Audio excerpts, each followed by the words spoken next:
The kid lifted a wooden hand plane out of the toolbox by the back of the blade and let it dangle from his fingers like a dirty rag. Yeah, these are old tools. We get tools, but we want power tools. Drill saws, sanders, stuff people actually use. Wooden hand planes and chisels and whatever. Those are like flea market stuff. Nobody buys them. Vernon Whitaker stood on the other side of the counter. 75 years old. His cap from the carpenter's local, 26 pulled low.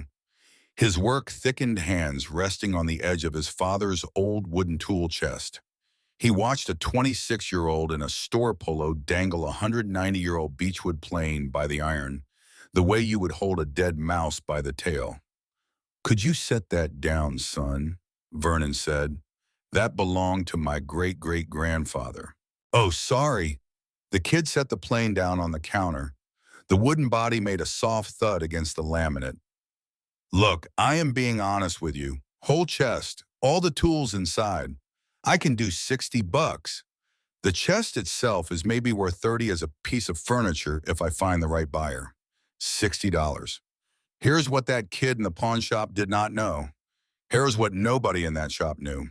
The wooden hand plane he had just dangled by the iron was made in Wrentham, Massachusetts in 1772 by a toolmaker named Caesar Chilor, the first known free black toolmaker in colonial America. Chilor had been the apprentice and later the freed slave of Francis Nicholson, the most famous American plane maker of the 18th century. Chilor's planes are some of the rarest and most historically significant woodworking tools ever made on American soil. There are fewer than 120 documented Chilor planes in existence. The one sitting on that pawn shop counter with a clear stamped maker mark and a date scratched into the heel was worth $68,000. And it was sitting in a wooden chest with 23 other hand tools that Vernon Whitaker's father, his grandfather, his great-grandfather, and his great-great-grandfather had used to build houses and barns and churches across rural Vermont for 190 years. This is the story of how Vernon walked into that pawn shop in Burlington on a Thursday afternoon hoping for $100 to fix his furnace, and how a man who knew exactly what he was looking at walked through the door 15 minutes later and made a phone call to the Smithsonian. Now let me tell you about Vernon. Vernon was born in 1950 in St. Johnsbury, Vermont, a small town in the Northeast Kingdom up where the hills get steep and the winters get long. He came from a family of carpenters going back as far as the family records went. His father, Earl Whitaker, was a journeyman carpenter who worked for 47 years building houses in Caledonia County. His grandfather, Howard, had been a carpenter before him. His great-grandfather, Frederick. His great-great-grandfather, Josiah Whitaker, had come to Vermont from Massachusetts in 1838 with a tool chest, a wagon, and a wife. Josiah had been a journeyman carpenter in Boston before moving north. 5 generations of Whitaker men working wood. Vernon was the last one. He was a union carpenter for 43 years until his shoulders gave out at age 66. The tool chest had passed from father to son for 5 generations. Earl gave it to Vernon in 2003 when Earl was 84 years old and finally accepted that he was not going to swing a hammer again. Vernon had used a few of the tools. The hand planes still cut beautifully. Vernon had used the longest one, a joiner, to true up the edges of cabinet boards on small jobs in his retirement. But he had never thought about the chest as anything other than his father's old tools. He had never opened it and asked himself how old any of it really was. Vernon's wife Peggy had passed in 2021. Heart attack. Sudden. She had been making coffee one Saturday morning and was gone before the pot finished brewing. They had been married 51 years. Their 2 kids, a son, Marcus, in Manchester, and a daughter, Keisha, in White River Junction. Both lived close enough to visit, but far enough that Vernon was alone most days. Now Vernon was 75 and the math had stopped working. Social Security, $1,720. His union pension, $1,140. Total, $2,860. After the property tax on the small house Earl had built in 1956, which Vernon had inherited. The homeowner's insurance, the utilities, the groceries, the gas for his 2008 Ford F-150, the prescriptions for his blood pressure and his shoulders and his diabetes, and the Medicare supplement. Vernon had about $85 left over each month. The problem was the furnace. The 1998 oil furnace in the basement had finally given up. It had been making sounds for 2 winters and had stopped working entirely on a Tuesday morning in March. The repairman from St. Johnsbury Heating had come out and looked at it for 10 minutes and said the words no homeowner wants to hear. Vernon, this thing is done. You need a new unit. Estimate for a basic replacement, $4,800. Vernon had $510 in savings. He thought about calling his son. Marcus was a manager at a sporting goods store in Manchester. He would have written the check that afternoon. Vernon did not call. He had spent 43 years in the union. He had built houses with his own hands. He was not going to ask his son for furnace money. He thought about what he could sell. The truck stayed. The house was the house. Earl's old hand tools were the only thing that anyone might pay for. He did not know what they were worth. He figured maybe $100 for the lot of them. Maybe $200 if he got lucky. Even $200 would not cover the furnace, but it would be a start. And Vernon was the kind of man who started. He carried the tool chest out to the F-150. It was heavy and his shoulders complained, but he managed. He drove the 40 miles south to Burlington because Burlington had bigger pawn shops than anything in St. Johnsbury, and he figured the prices might be better in the city. He pulled into the parking lot of Champlain Pawn on North Avenue. The kid behind the counter was named Aaron Petrosian, 26, tall, lean, dark hair cut short on the sides and longer on top, a small silver hoop in one ear. He was wearing a black store polo with the shop logo embroidered in white on the left chest, dark gray cargo pants, and black work boots, a clip-on name tag on his chest reading Aaron Sales. He had been working at Champlain Pawn for 2.5 years. He knew jewelry. He knew musical instruments. He played guitar. He knew modern power tools because his uncle was a contractor. He did not know hand tools. He did not know tool history. He had never heard the name Caesar Chalor in his life and would not have believed you if you told him a wooden plane could be worth more than his car. Vernon set the wooden tool chest on the counter. He unlatched the iron clasps. He lifted the lid. The interior of the chest was a piece of craftsmanship in itself. The lid had a hand-cut till, a small compartment for chisels and gouges with each tool resting in its own carved slot. The main compartment held 23 hand tools. There were 6 wooden planes of various sizes, 8 chisels, 2 handsaws, a brace and bit set, a marking gauge, a tri-square, a pair of dividers, a rabbet plane, and a small wooden mallet. The wood of the tools was darkened to a deep honey color from 190 years of hand oil and use. The iron of the planes and chisels was clean. Earl had kept everything oiled. Aaron looked into the chest. He reached in and lifted out the longest of the wooden planes, a joiner plane about 22 inches long with a beechwood body and an iron blade. By the back of the iron, he let it dangle. Vernon flinched. Yeah, these are old tools, wooden planes and chisels, flea market stuff. I can do $60 for the whole thing. Vernon looked at the chest, at the planes Earl had taught him to use, at the chisels his great-grandfather Frederick had handed down to his grandfather Howard, at the brace and bit that Josiah Whitaker had carried in a wagon from Boston to Vermont in 1838. $60 would not even pay for the service call on the furnace. He started to reach for the lid. The bell over the door rang. A man walked in carrying a leather messenger bag and a thermos of coffee. He was in his late 50s, medium height, broad-shouldered, wearing a heavy gray wool sweater over a white Henley, dark canvas work pants, and brown leather boots that had been resoled more than once. He had a gray and brown beard neatly trimmed, and reading glasses pushed up on top of his head. His hands. Vernon noticed his hands immediately, the way carpenters notice carpenters. Hands were the hands of a man who worked wood. His name was Caleb Pruitt. He was 58 years old. a master furniture maker and antique tool historian based in Shelburne, Vermont. He ran a small handmade furniture studio that produced custom pieces for clients across New England. And on the side, he had spent the last 20 years authenticating antique American hand tools, particularly 18th and 19th century plane makers. He was a contributing editor for the Chronicle of the Early American Industries Association, the journal of record for antique American tool history. He had written 2 books on early American plane makers.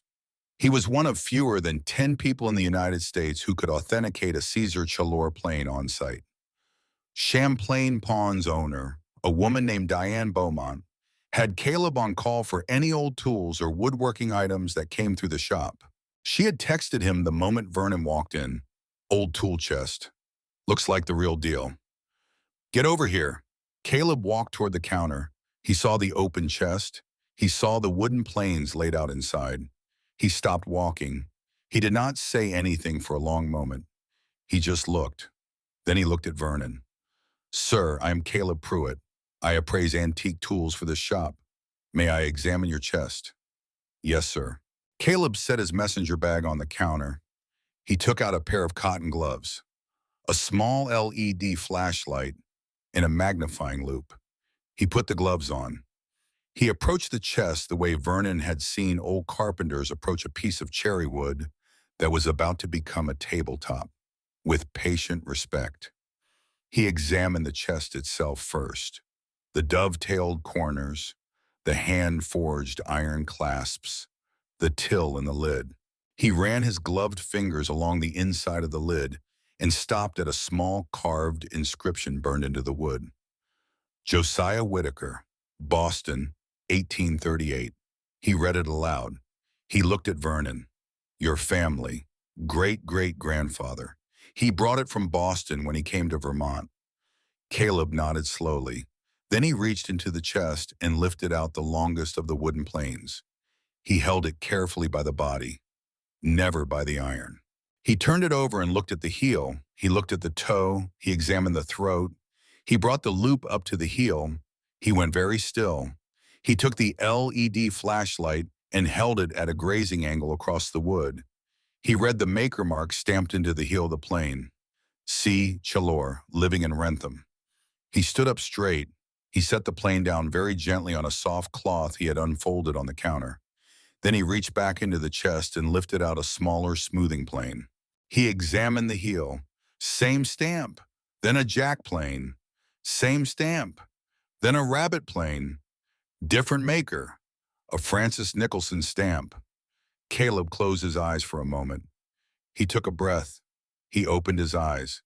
"Mr. Whitaker, Vernon Whitaker. Mr. Whitaker, do you know what these planes are? They are my father's old planes. They came down from his father and his father and his father. My great-great-grandfather, Josiah, brought the chest from Boston in 1838. Josiah Whitaker was a journeyman carpenter in Boston before he came to Vermont. That's what my father always said." Caleb nodded. He pointed to the longest plane on the cloth.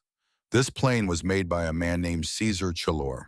Chalor was an enslaved African man who became the apprentice of Francis Nicholson, who was generally considered the first commercial plane maker in colonial America.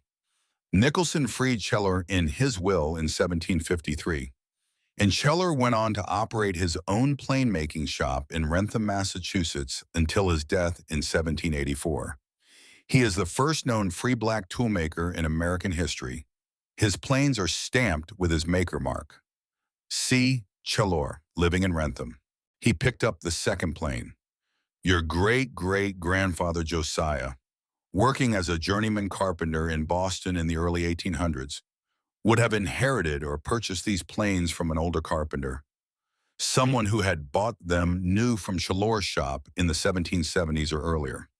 By 1838, when Josiah moved to Vermont, these planes were already 60 or 70 years old. They were already considered fine antique tools. He pointed to a small detail near the throat of the longest plane, and this date scratched into the heel here. 1834 was probably added by the man Josiah purchased the plane from. marking the year of the sale or the year of an inspection. I have seen this kind of dating before on Chalor planes. It is part of the provenance. Caleb set the plane down. He looked at the chest. He looked at the four Chalor planes laid out on the cloth. He looked at the Nicholson Rabbit plane. He looked at the chisels, some of which Vernon would later learn were also early American makers. Mr. Whitaker, Caleb said, this chest contains four documented Caesar Chalor planes. Four, in original condition, with continuous family ownership traceable to 1838. There are fewer than 120 documented Chalor planes in the world. Major collections, Colonial Williamsburg, Old Sturbridge Village, the Smithsonian have one or two each. To find four together in their original chest, with the original carpenter's name burned into the lid, with 5 generations of family use and care. This is the most significant antique tool find in American woodworking history that I know of in the last 20 years. He paused. The longest plane, the one with the 1834 date, alone at a specialized antique tool auction through Brown Auction Services or Martin Donnelly Antique Tools, would be valued at $68,000. The other 3 Chalor planes together would add another $75,000 to $90,000. The Nicholson Rabbit plane, $12,000 to $15,000. The chisels and saws and the chest itself, another $25,000 to $35,000. He took a breath. For the complete archive, with provenance documentation and authentication, the value is approximately $185,000 to $220,000. The shop was silent. Vernon had not moved. His work-thickened hands were on the edge of the counter. Aaron, the pawn shop kid, was staring at the chest with his mouth open, his name tag rising and falling slowly with his breathing. Caleb pulled his phone out of his pocket. He looked at Vernon. Mr. Whitaker, I would like to call the Smithsonian's American History Division about this. They have wanted a complete documented Chalor archive for 40 years. May I make the call? Vernon nodded slowly. He was thinking about Earl handing him the chest in 2003. He was thinking about Earl's father, Howard, and about Frederick before him, and about Josiah loading a wagon in Boston in 1838 with a wife and a tool chest that was already the most valuable thing he owned. Even though Josiah did not know it, 5 generations of Whitaker men, 5 generations of work-thickened hands, 5 generations who had taken care of those tools and never knew what they were sitting on. My father never knew, Vernon said quietly. He used those planes to build houses for 47 years. He never knew. He knew exactly what they were, Caleb said. He knew they were good tools and they were his father's. That is the only reason I am standing here looking at them. Every man in your family understood that they mattered. They just did not know the history behind why they mattered. Aaron cleared his throat.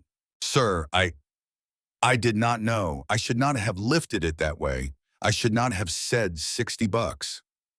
Vernon looked at him. He did not have anger in him. He had spent 43 years in the Carpenters Union teaching apprentices how to handle tools. Son, Vernon said, you never lift a plane by the iron. The iron is the cutting edge. You hold it by the body. That is the first thing you learn the first day you pick up a hand plane. My father taught me when I was 9 years old. Yes, sir. I am not angry at you. I am just telling you. The next time someone walks in here with a wooden box full of old tools, ask them about the tools before you decide what they are worth. Aaron nodded. He looked at the 4 planes on the cloth, at the maker marks he had not even noticed, at the date scratched into the heel, at the careful way Caleb held each one. Can I ask you something, Mr. Whitaker? Of course. How do you hold it? The right way. Vernon reached for the longest plane.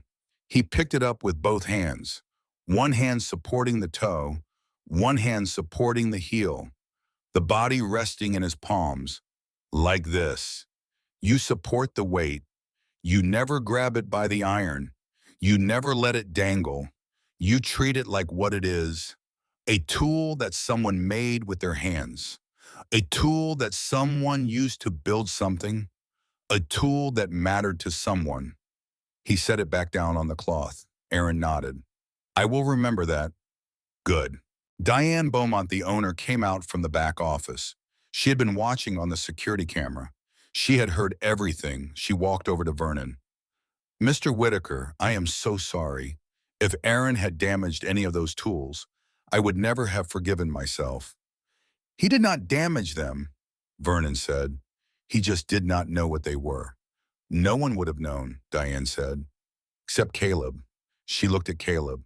Thank God you were available.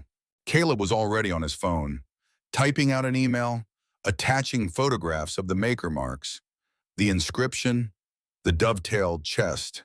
He hit send. He looked up. I just emailed Dr. Loretta Hayes at the Smithsonian. She is the head of early American history. She's been trying to acquire a Chalor plane for 15 years. He smiled. I think she is going to want to talk to you, Mr. Whitaker. Diane turned to Vernon. Caleb will handle everything. The authentication, the documentation, the placement. We will not take a commission. This is not a pawn shop transaction anymore. This is history. Vernon did not know what to say. Thank you. Diane shook his hand. No, thank you for bringing this in, for taking care of it all these years, for giving us the chance to see it. Caleb closed the chest carefully. He latched the iron clasps. He looked at Vernon. Can I help you carry this back to your truck? Yes, thank you. They walked out together. Aaron held the door. Vernon and Caleb set the chest gently in the bed of the F-150. Caleb looked at Vernon. Can I come see you this weekend, at your home? I need to document everything. Photograph the tools. Research your family genealogy. Build the provenance file. Of course. Where do you live? St. Johnsbury. Caleb nodded. I will be there Saturday morning. 9 o'clock. Vernon shook his hand. I will have the coffee on. Caleb smiled. Good. Vernon drove home. The chest in the bed of the truck, 40 miles north through the hills of Vermont. He did not turn on the radio. He just drove. And he thought about his father. Earl had given him that chest in 2003. 22 years ago, Vernon had been 53. Earl had been 84.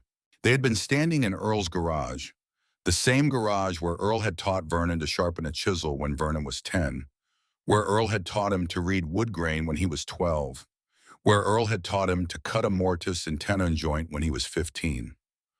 Earl had pointed to the chest. That was my father's, and his father's before him. It's yours now. Take care of it. Vernon had taken it home. He had used a few of the tools, but mostly the chest had sat in the corner of his own garage.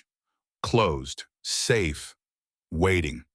Earl had died in 2007, 4 years after giving Vernon the chest. He had been 88. He had died in his sleep.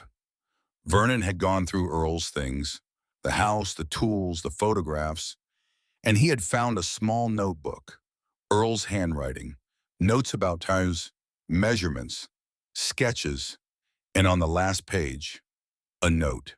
The tool chest belonged to my grandfather Howard. He said it came from his father, Frederick.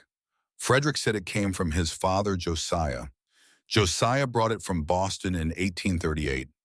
I do not know how old the tools are, but they are good tools. I have used them all my life. Take care of them, Vernon. They are yours now. Vernon had kept that notebook. It was in his kitchen drawer. He would show it to Caleb on Saturday. When Vernon got home, he carried the chest inside. He set it on the kitchen table. He unlatched the clasps. He lifted the lid. He looked at the 4 Chalor planes, at the maker marks he had never noticed, at the date 1834 scratched into the heel, at the Nicholson rabbit plane, at the chisels, the saws, the brace and bit. He thought about Caesar Chalor, a man he had never heard of until today, an enslaved man who became free, a toolmaker who stamped his name into every plane he made, C. Chalor, living in Wrentham. He thought about Josiah, loading a wagon in Boston in 1838, packing this chest carefully, bringing it north to Vermont, using these tools to build his first house, his first barn. He thought about Frederick, learning the trade from Josiah, using these same planes. He thought about Howard, learning from Frederick. He thought about Earl, learning from Howard, teaching Vernon. 5 generations, one set of tools. Vernon closed the lid. He sat down at the kitchen table. He thought about the furnace, about the $4,800 he did not have. He thought about the $60 Aaron had offered. He thought about the $185,000 to $220,000 Caleb had said the chest was worth. He thought about what he would do with that money. If it was real, if the Smithsonian really wanted it. He would fix the furnace first. That was the reason he had gone to the pawn shop in the first place.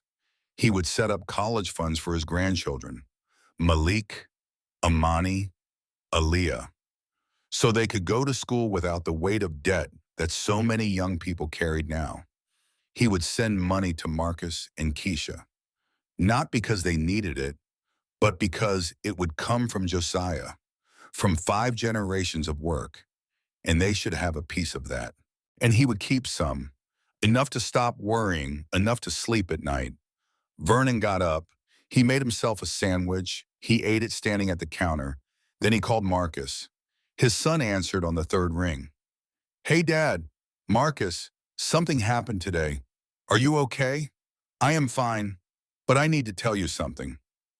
Vernon told him the whole story. The furnace, the pawn shop, Aaron, Caleb, the 4 Chalor planes, the Smithsonian. Marcus was quiet for a long time. Then he said, "Dad, are you telling me Grandpa's old tool chest is worth $200,000? That's what the experts said, and the Smithsonian wants it. They are going to call me. That's what Caleb said." Marcus laughed, not a disbelieving laugh, a stunned laugh. "Dad, I do not even know what to say." "You do not have to say anything. Can I come up this weekend? I want to see it before it goes to a museum." "Caleb is coming Saturday morning to document everything." "You should come. Bring Malik." "I will." Vernon hung up. He called Keisha. He told her the same story. She cried. "Dad, I cannot believe this. Neither can I. Grandpa's tools. Your great-great-great-grandfather's tools." Keisha was quiet for a moment. Then she said, "You are going to be okay now." "Aren't you? I am going to be okay." "Good. You deserve this, Dad. You have worked so hard your whole life. I am just glad the tools are going somewhere. People will see them. Somewhere Caesar's name will be remembered." "Who is Caesar?" "The man who made the planes. I will tell you the whole story when you come up. I will be there Saturday." Vernon hung up. He walked into the living room. He sat down in his chair, the one Earl had built for him 40 years ago. Solid maple, mortise and tenon joints, no nails, no screws, just wood and glue and craftsmanship. He closed his eyes. He thought about tomorrow, about the next day, about Saturday when Caleb would come with his camera and his notebook and his questions, about the Smithsonian calling, about the chest leaving his house, going to Washington, D.C., being displayed in a museum, about Caesar Chalor's name on a placard for millions of people to see. Vernon fell asleep in that chair. He slept better than he had in months. Saturday morning, Caleb arrived at 9 o'clock exactly. He parked in the driveway. He got out carrying a large camera bag, a tripod, a laptop case, and a leather notebook. Vernon had the coffee on. Marcus was already there. He had driven up from Manchester the night before. He had brought Malik, his 12-year-old son. Keisha arrived 20 minutes later.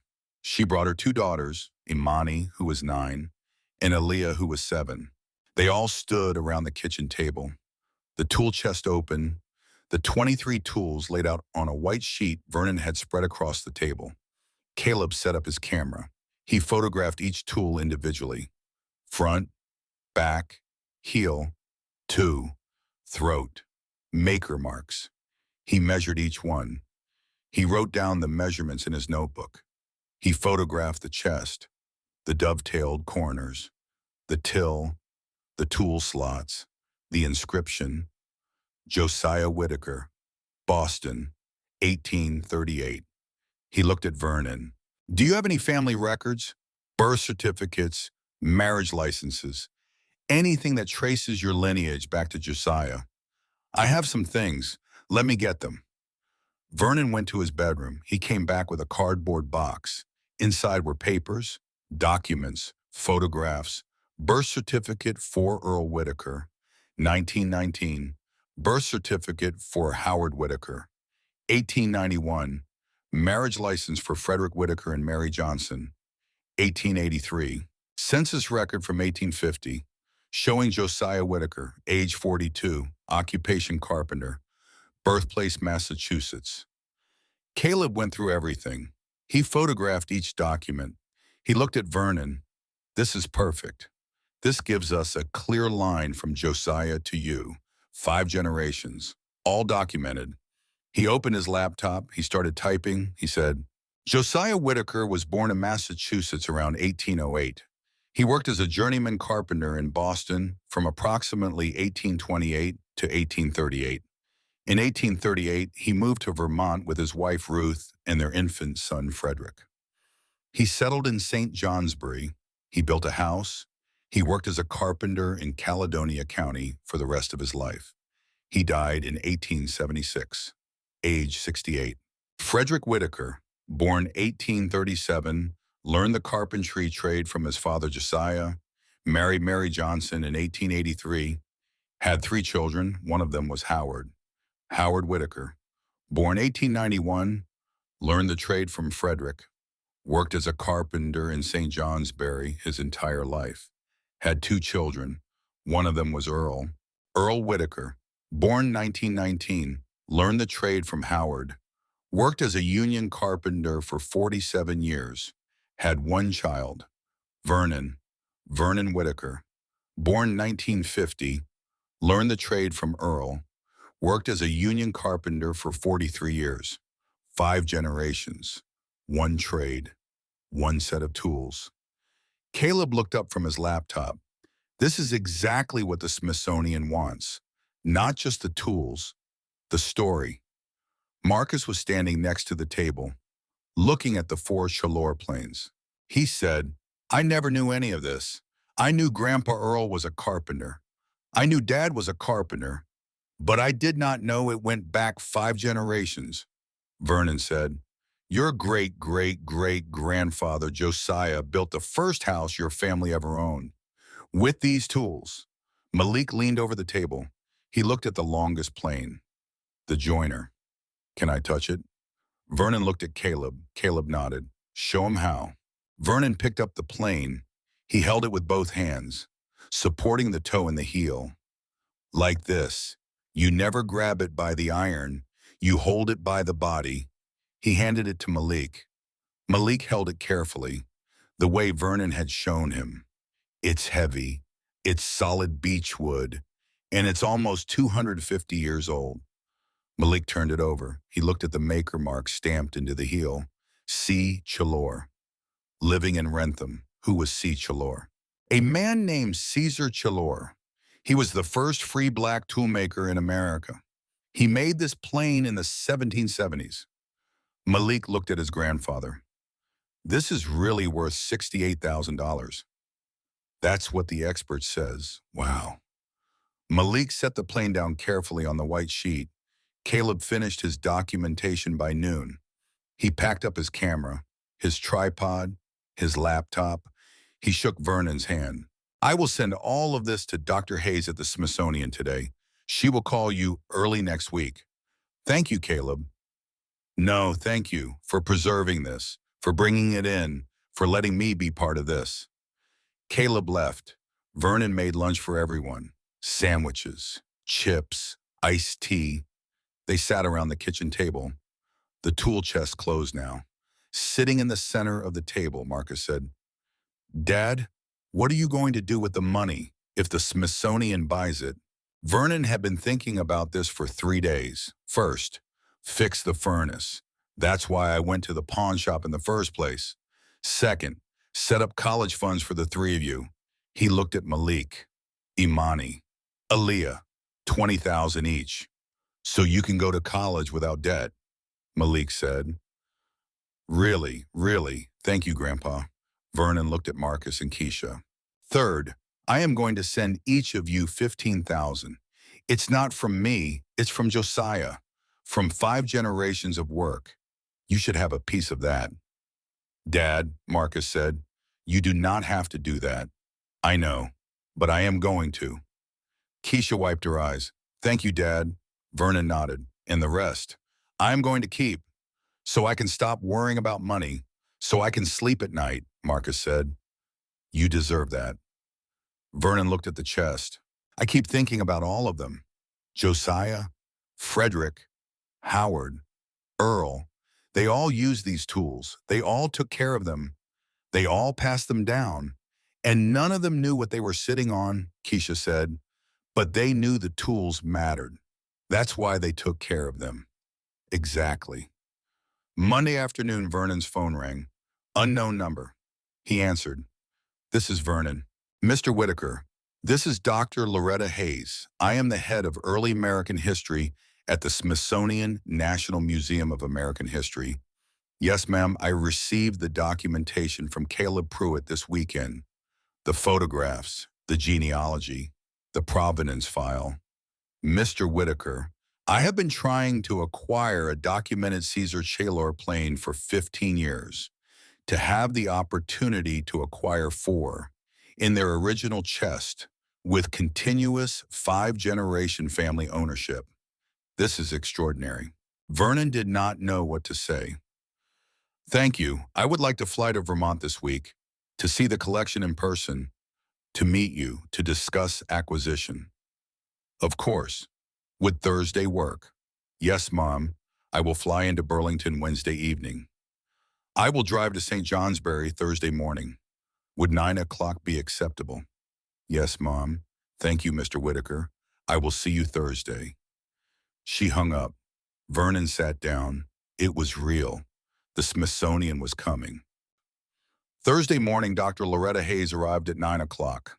She was a tall woman, thin, wearing a long gray wool coat over a burgundy dress. She had short, natural hair, silver at the temples. She wore reading glasses on a chain around her neck. She shook Vernon's hand. Mr. Whitaker, it is an honor to meet you. The honor is mine, ma'am. Please call me Loretta. She came inside. Vernon had coffee ready.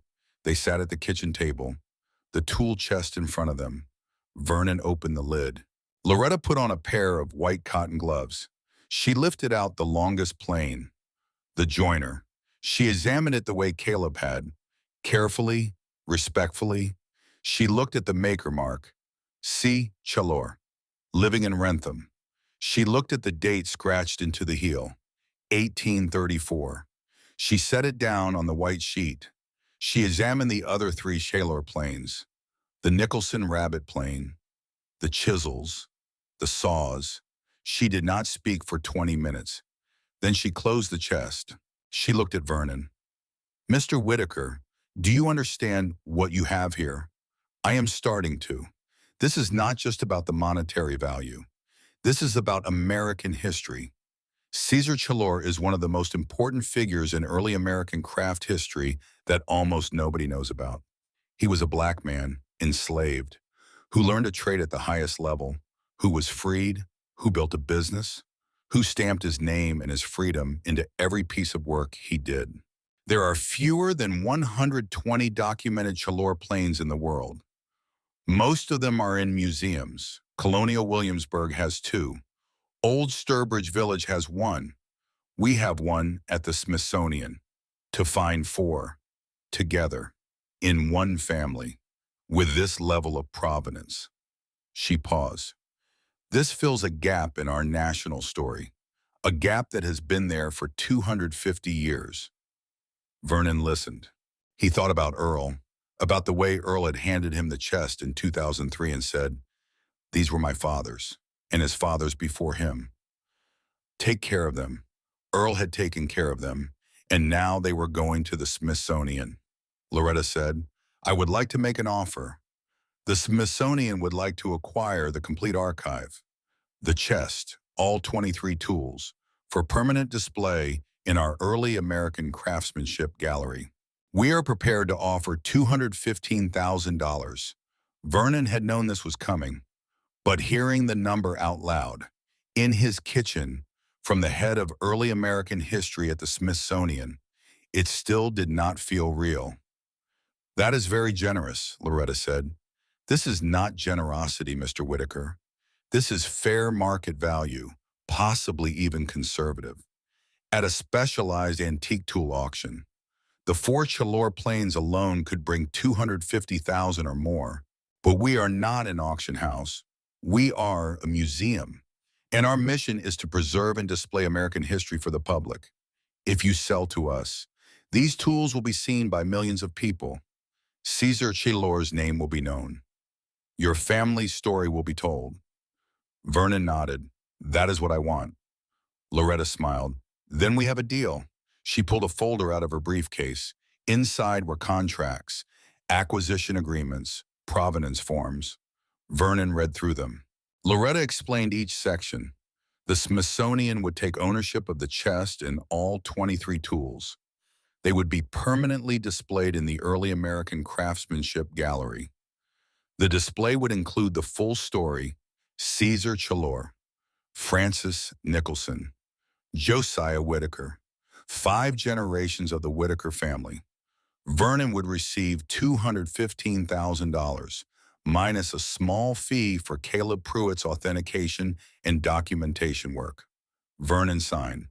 Loretta signed. They shook hands.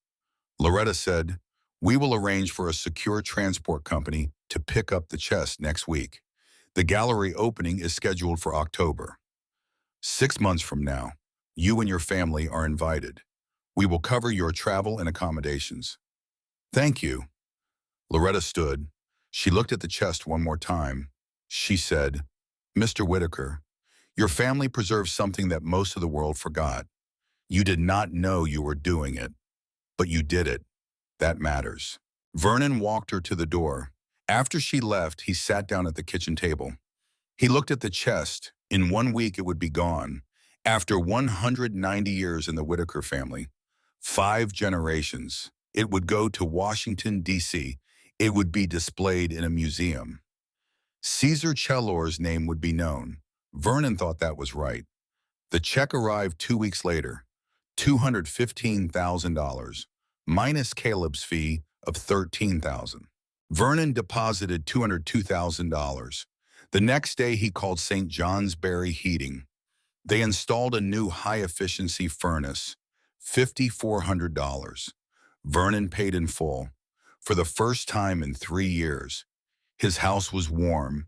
He set up 3 college funds, 1 for each grandchild: Malik, Imani, Aaliyah, 20,000 each. He went to the bank. He set up the accounts. He signed the paperwork. The banker said, "These kids are lucky to have you," Vernon said. "I am lucky to have them."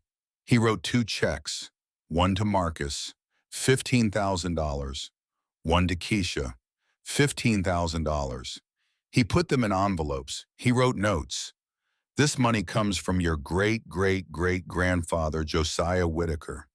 He brought a tool chest from Boston in 1838. He used those tools to build a life for his family. 5 generations later, that work is being honored at the Smithsonian. You are part of that story. This is your share. Love, Dad." He mailed the envelopes. He kept $80,000 in savings for the first time since 1972. Vernon Whitaker did not have to worry about money. Marcus drove up the following weekend. He had not been to St. Johnsbury in 7 months. They sat in the kitchen and drank coffee. Marcus said, "Dad, I got your check and your note. You do not have to thank me. I am going to anyway." "Thank you." Marcus looked around the kitchen. He said, "I never knew Grandpa's tools were anything special. He just used them to fix things," Vernon said. "That's what tools are for son. The fact that they were special is just a thing we found out at the end." Marcus was quiet for a moment. Then he said, I wish I had paid more attention when Grandpa tried to teach me. Vernon said, you can still learn. You have a son. I know. I have been thinking about that. Marcus looked at his father. I want to teach Malik, not to be a carpenter, but to understand what it means to build something with your hands, to take care of your tools, to respect the work. Vernon nodded. Your grandfather would like that. I'm going to start this summer. Maybe build a workbench together. Or a bookshelf. That is a good place to start. Marcus smiled. Will you help? Of course. 3 weeks later, Vernon received a letter. It came in a plain white envelope, postmarked Boston, Massachusetts. The return address said, Precious Johnson, Dorchester. Vernon did not know anyone named Precious Johnson. He opened the letter. Inside was a handwritten note on cream-colored stationery. Dear Mr. Whitaker, my name is Precious Johnson. I am 68 years old. I live in Dorchester, Massachusetts. I am a genealogist. I have spent the last 30 years researching the history of free black families in colonial New England.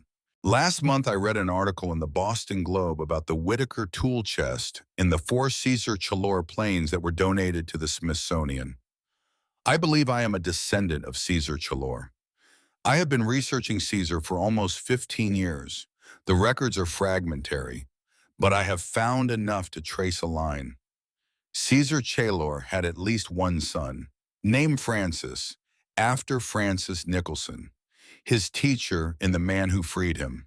Francis Chalor married a woman named Abigail in 1776. They had children. One of them, a son named James, moved to Boston in the early 1800s. James had children. One of them moved to Chicago during the Great Migration in 1917.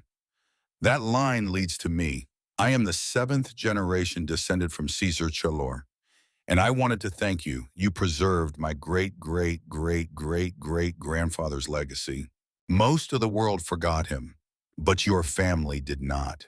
You took care of his work. You passed it down. You made sure it survived. And now, because of you, Caesar Chalor is in the Smithsonian. His name will be remembered. Thank you, Mr. Whitaker. If you are ever in Boston, I would be honored to meet you. Sincerely, Precious Johnson. Vernon read the letter twice, then he called Caleb. Caleb answered, Vernon, I just got a letter from a woman in Boston. She says she is a descendant of Caesar Chalor. Caleb was quiet for a moment. What is her name? Precious Johnson. I know that name. She is a well-known genealogist. She has published research on free black families in Massachusetts. If she says she is descended from Caesar, she probably is, Vernon said. She wants to meet. You should meet her. I think I should too. Vernon called the number at the bottom of Precious Johnson's letter. She answered on the second ring. Hello, Mrs. Johnson, this is Vernon Whitaker. From Vermont. Mr. Whitaker. Oh my goodness, thank you for calling. I got your letter. I hope it was not too forward. When I read about the tool chest, about the 4 Chalor planes, I had to reach out. I'm glad you did. They talked for over an hour. Precious told him about her research, about the fragmentary records she had pieced together over 15 years, about how hard it was to trace black families in the 1700s because so many records were lost or never kept in the first place. She told him about finding Caesar's name in the Wrentham Town tax records from 1764, listed as a property owner, about finding Francis Chalor's marriage record in a church archive in Boston, 1776, about finding James Chalor's name in the 1820 census, listed as a free black carpenter in Boston, about tracing the line from James to Chicago, and from Chicago to herself, she said. When I read that article in the Globe about your family preserving those 4 planes for 5 generations, I cried. My great-great-great-great-great-grandfather made something that lasted 250 years. Most people do not get to say that, Vernon said. Would you like to come to Vermont? I would like to meet you. Precious was quiet for a moment. I would love that. 2 weeks later, Precious Johnson drove to St. Johnsbury from Boston. She brought her daughter, a woman named Amani, 42 years old, a high school history teacher. Vernon made coffee. They sat in the kitchen. Precious was a small woman, 78 years old. She wore a purple cardigan and a silver cross necklace. Her hair was white, cut short. Her hands were small but strong. She brought a folder. Inside were copies of documents, tax records from Wrentham, Massachusetts, 1764, showing Caesar Chalor as a property owner, a marriage certificate from Boston, 1776, Francis Chalor and Abigail Parker, census records from 1820, showing James Chalor, free black, carpenter, age 34, birth records from Chicago, 1918, showing Precious Johnson's grandfather, named Clarence Chalor. Precious showed Vernon each document. She said, "This is the line. Caesar to Francis, to James, to William, to Clarence, to my father Jerome, to me. 7 generations." Vernon looked at the documents. He said, "The chest is gone now. It went to the Smithsonian last month. But I have photographs." He pulled out his phone. He showed her the pictures Caleb had taken. The 4 Chalor planes laid out on the white sheet. The maker marks, C. Chalor, living in Wrentham. Precious touched the screen.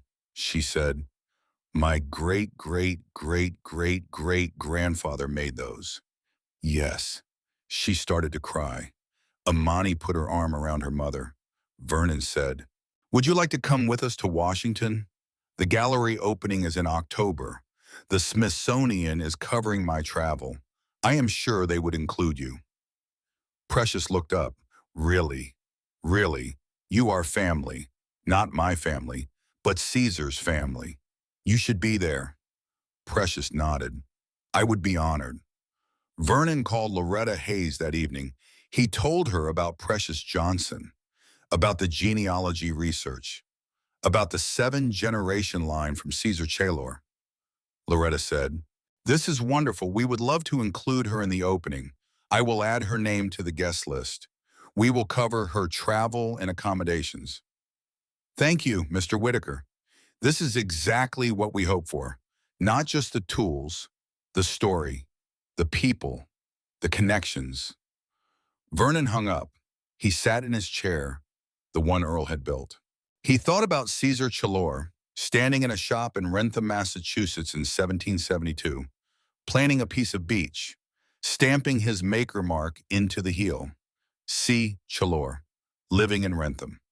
He thought about Francis Chalor, Caesar's son, named after the man who freed his father. He thought about James, about William, about Clarence, about Jerome, about Precious. 7 generations descended from Caesar, 5 generations of Whitakers who had preserved Caesar's work. And now they were all going to Washington, to see those planes in a museum, to honor Caesar Chalor's name. The summer passed. Vernon kept busy. He helped Marcus and Malik build a workbench in Marcus' garage. A simple design, 2x4s and plywood. But solid, well-made. Malik learned to use a circular saw, a drill, a square. Vernon showed him how to measure twice and cut once, how to check for square, how to sand with the grain. When they finished, Malik stood back and looked at the bench. He said, "We made that." Ish. Vernon said, "You did." Malik ran his hand along the top. "It's not perfect. It does not have to be perfect.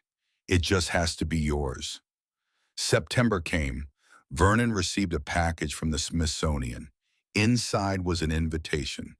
"You are cordially invited to the opening of the Early American Craftsmanship Gallery at the Smithsonian National Museum of American History, Friday, October 15th, 6 p.m., featuring the Whitaker tool chest, 5 generations of one carpenter's family, with 4 planes by Caesar Chalor, the first known free black toolmaker in colonial America.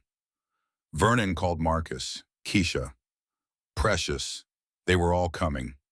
Marcus, Keisha, Malik, Imani the younger, Aaliyah, Precious and her daughter Imani the elder. All of them. October 15th arrived. Vernon flew to Washington, D.C. on Thursday. Marcus and his family drove down from Manchester. Keisha and her family drove from White River Junction. Precious and Imani flew from Boston. They all stayed in a hotel near the National Mall. Vernon had never stayed in a hotel that nice in his life. Friday evening, they took a car to the museum. The early American craftsmanship gallery had been redesigned. New lighting, new cases, new wall text. And in the center of the room, a large glass case. Inside was the Whitaker tool chest. The lid was open. All 23 tools were laid out on a dark blue fabric backing. The four Taylor planes were arranged in the center. The longest one, Orion, the joiner with the 1834 date, was in the front. The Nicholson rabbit plane sat beside them. The chisels, the saws, the brace and bit, the marking gauge, the tri-square, all arranged carefully. Above the case on the wall was a large reproduction of Josiah's inscription, Josiah Whitaker, Boston, 1838. And below it, a placard, the Whitaker tool chest, 5 generations of one carpenter's family, St. Johnsbury, Vermont, with 4 planes by Caesar Chalor, circa 1772, the first known free black toolmaker in colonial America, and 1 rabbit plane by Francis Nicholson, circa 1750, donated by the Whitaker family. Vernon stood in front of the case. Marcus and Keisha stood beside him. The grandchildren pressed their faces close to the glass. Precious stood on the other side, her hand on the glass, tears running down her face. Loretta Hayes came over. She shook Vernon's hand. "Mr. Whitaker, thank you for preserving this, for sharing it." Vernon shook his head. "I did not do anything. My father did, and his father, and his father. You brought it here. That is what matters." Loretta turned to Precious. "Mrs. Johnson, it is an honor to meet you. The honor is mine. Your great-great-great-great-great-grandfather was a remarkable man." Precious nodded. She looked at the planes in the case. She said, "I wish I had a photograph of him." Loretta smiled. "You have something better. You have his work." Precious wiped her eyes. "Yes, I do." The gallery was full of people, historians, museum staff, donors, press. A reporter from the Washington Post interviewed Vernon. She asked him how it felt to see the chest in the museum. Vernon said, "It feels right. These tools were hidden for almost 200 years. Now people will see them. Now Caesar Chalor's name will be known." The reporter asked Precious how she felt. Precious said, "My great-great-great-great-great-grandfather was enslaved. He was freed. He built a business. He made beautiful things. And the world forgot him. But Mr. Whitaker's family did not forget. They took care of his work. They passed it down. And now he is here, in the nation's museum. That is everything." The article ran the next day. The headline read, "From Pawn Shop to Smithsonian. How a Vermont Carpenter's Tool Chest Revealed a Hidden American Story." Vernon flew home on Sunday. He went back to his small house in St. Johnsbury. He went back to his life. But something had changed. 3 weeks after the opening, Vernon got a call from a man named Wendell Pierce. Wendell was 74 years old, a retired Finnish carpenter from Montpelier.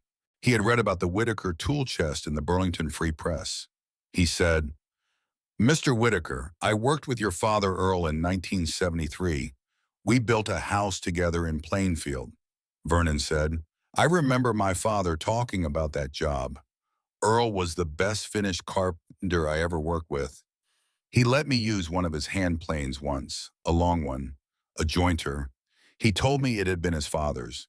He showed me how to hold it, how to set the iron, how to read the grain.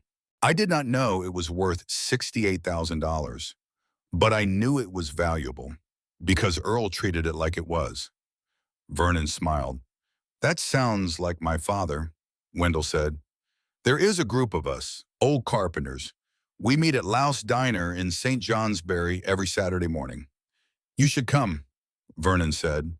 I will. That Saturday, Vernon walked into Louse Diner at 8 in the morning. There were four men sitting in a booth near the back.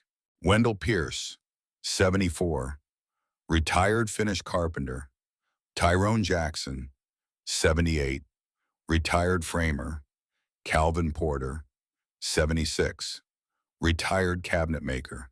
Otis Greenwood, 73, retired concrete foreman. They waved Vernon over.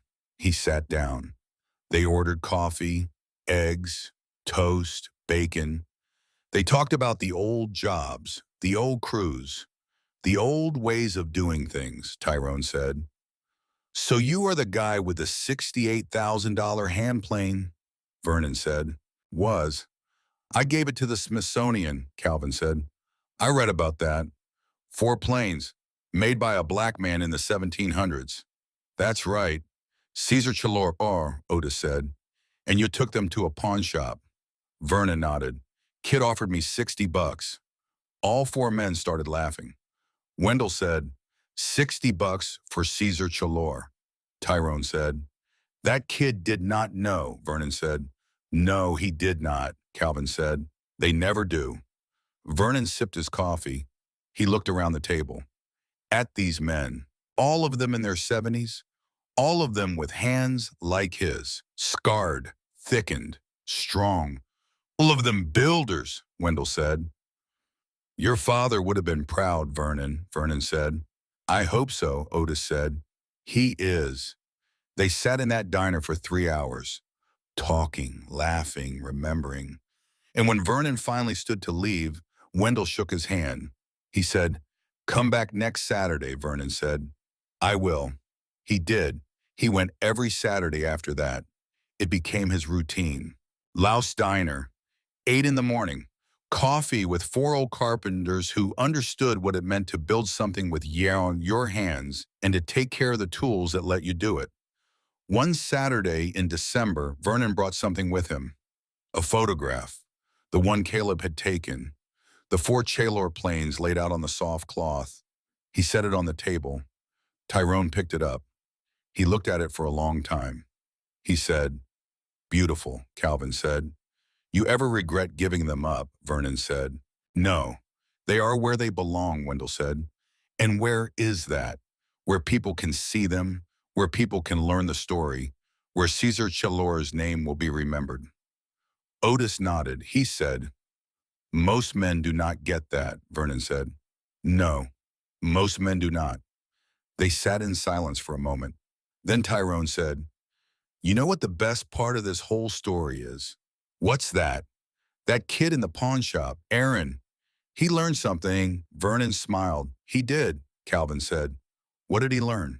Vernon said, that you do not judge a tool by how it looks. You judge it by who made it, and who used it, and who took care of it. Wendell raised his coffee cup. He said, to Caesar Chalor. The other men raised their cups. To Caesar Chalor. Vernon raised his.